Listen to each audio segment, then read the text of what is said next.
Good morning, everyone, and hopefully, if the technology is working, then you should be watching me live now as we do the first of what will be our Advent reflections.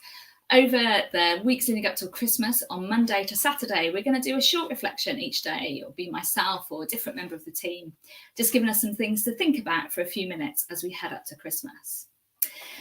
We'll all be based on a different section of the Bible, which I encourage you to read at a different point during the day. So today we're thinking about Matthew 4 verses 18 to 22, which is actually what Jackie preached on yesterday, but I haven't heard that yet, I have to confess. I'll hear it a little bit later on today.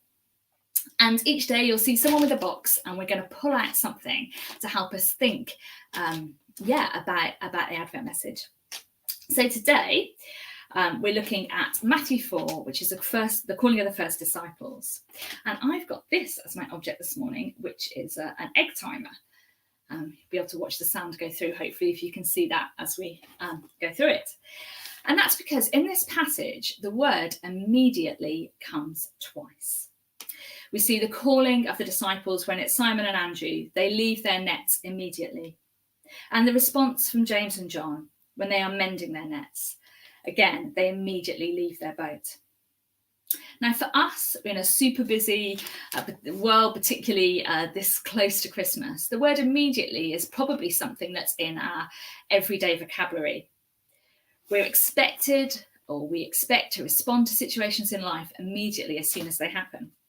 However, 2,000 years ago on the Sea of Galilee, for a couple of fishermen, the story was quite different. Fishing is not an immediate pursuit. You take up fishing because it's leisurely and slow, and you get to, even if you're doing it as a job, it still takes a lot of waiting around during the night. But what they heard that day on the shore made them wanted to respond immediately. Now, for us in Advent, we are looking, we are waiting, we are watching. We're remembering the first time that Jesus came to earth as Emmanuel, God with us, God with skin on, with flesh on, here in earth. But we also think about the second coming of Jesus and preparing our hearts for that.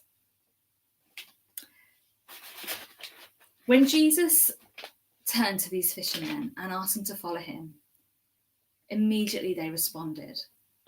What in our day to day would make us respond immediately? For me, it might be if I hear the kids crying, or it might be if I hear Jay doing some DIY and maybe having a DIY related injury. Both of those things will make me respond immediately. But what about our response to the voice of God? Often we're busy rushing around with life, with family, with work, with endless amounts of life admin to do. We fill our minds with the news about lockdown or Brexit or the concerns over COVID that we're reading, or maybe at the moment the family politics of which three are going to be in my bubble over Christmas.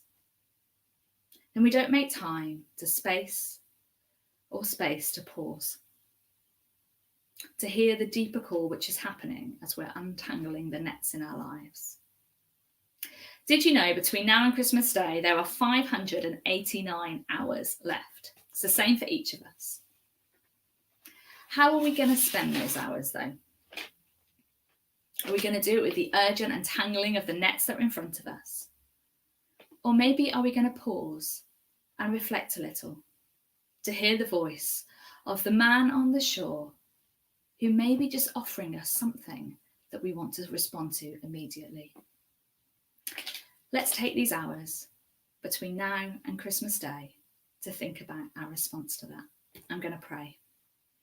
Lord God, on this first Monday in Advent, I ask you draw close to us and help us to hear the whisper of your voice on the shore as we're going through and tangling the nets of our lives. In your name, amen. Amen.